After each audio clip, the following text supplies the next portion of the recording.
અને ભગવત સત્સંગ, આ બંનેના જ્યાં અનેક અનેક લાભ શાસ્ત્રોમાં બતાયા છે, ત્યાં શાસ્ત્રોમાં ભગવત દર્શન અને ભગવત સત્સંગના બે દોષ પણ છે.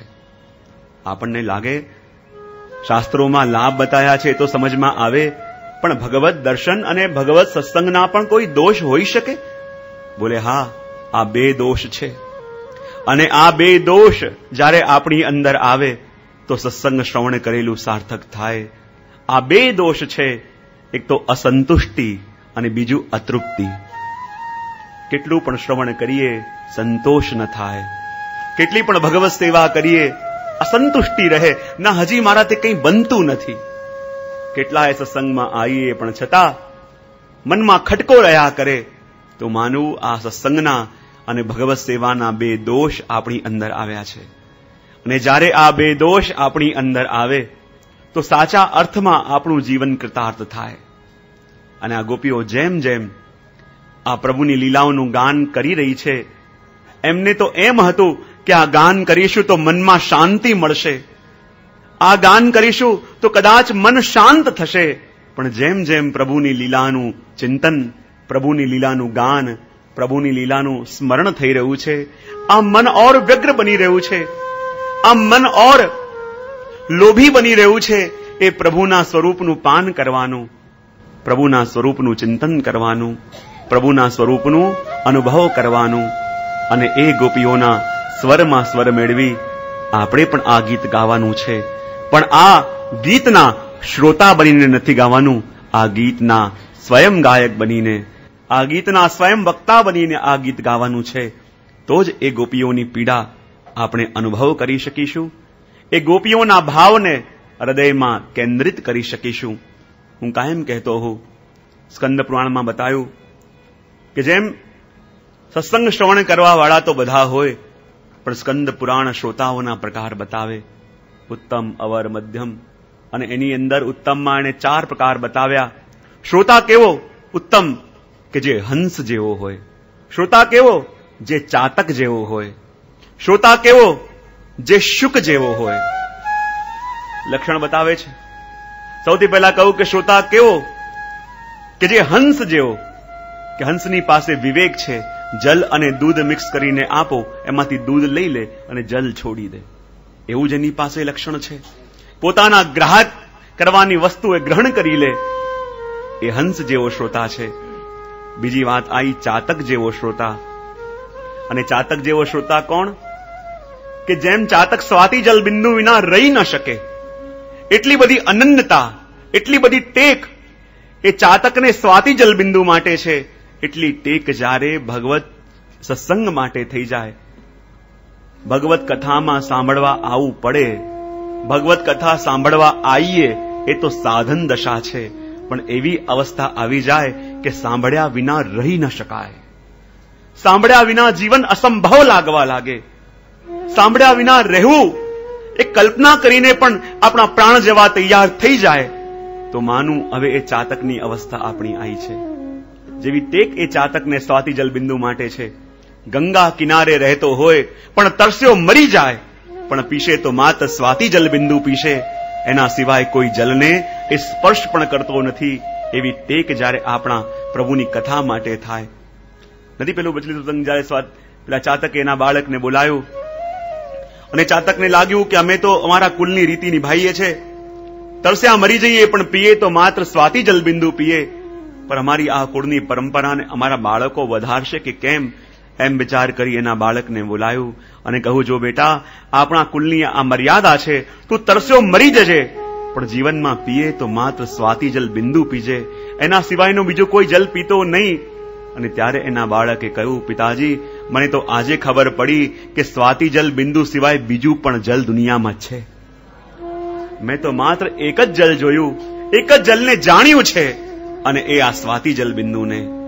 અને કહેવાય એ ચાતક જ્યારે જલના માટે તરસતો તરસતો, તળપતો તળપતો આકાશ તરફ દ્રષ્ટિ કરતો હતો, પણ પ્રભુ પણ કેવી પરીક્ષા કરે. આશા છે સ્વાતિ જલ બિંદુની, એના જગ્યાએ કરા પડ્યા, માથામાં વાગ્યા, પણ છતાં આસ છૂટી નહીં.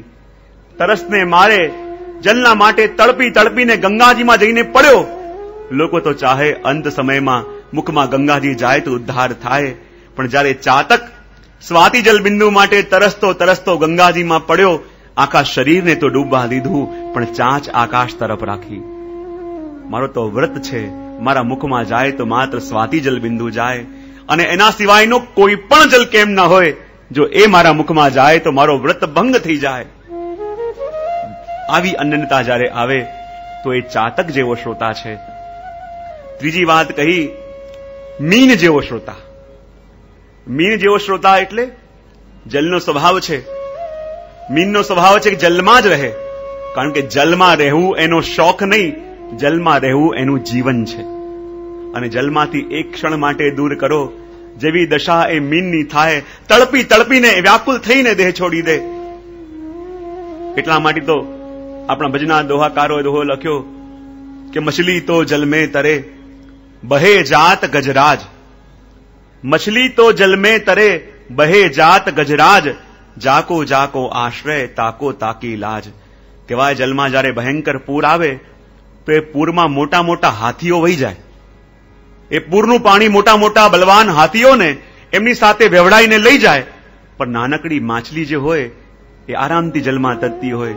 જલનો વેણ આમ હોય અને ઊંધી દિશામાં એ આરામથી તરતી હોય, પણ જે નદીનું જલ, જે પૂરનું જલ હાથી જેવા બલવાન પશુને બોડી દે, અને એ જલ આ માછલીને બોડતો નથી, એને તારે છે. બોલે કેમ? કારણ કે જલ જાણે છે હાથી મારામાં સ્નાન કરવા તો આવે છે, પણ હાથીને મારો સંપૂર્ણ આશ્રય નથી. હમણાં જલમાં છે, કાલે પહાડોમાં જશે, પરમ દિવસે વનમાં જશે, પણ આ માછલી તો એ છે જેનું જીવન મારા વિના સંભવ જ નથી. માટે હાથીને તો રેવડાવી દે, પણ માછલીને જલ તારે છે, કારણ કે એનો એવો આશ્રય છે. અને એવો જ આશ્રય જ્યારે આપણને આપણા પ્રભુની કથામાં, પ્રભુના દર્શનમાં, પ્રભુના સત્સંગમાં થાય, ત્યારે જીવ આ ભવસાગરથી તરે.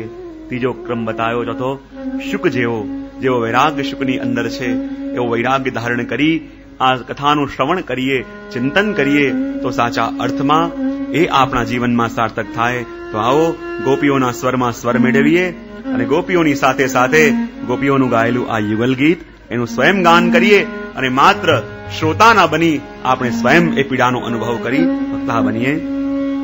શ્રી શુક ઉવાચ ગોપ્ય કૃષ્ણે વનમ જાતે તમનો દ્રુત ચેતસ કૃષ્ણ લીલા પ્રગાયન્ત્યો નિન્ય દુઃખેન વાસરાન. ગોપ્યૌચુ વામ બાહુકૃત વામ કપો લો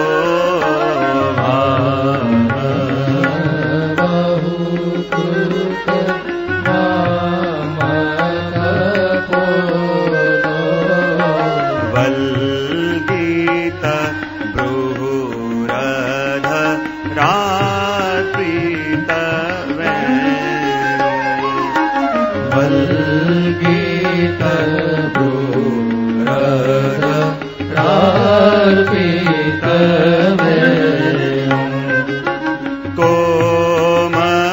કોમલાંગુલી ભી આશ્રિત માર્ગમ. કોમલાંગુલી ભી આશ્રિત માર્ગમ. ગોપ્ય ઈયરતિ યત્ર મુકુંદ. ગોપ્ય ઈયરતિ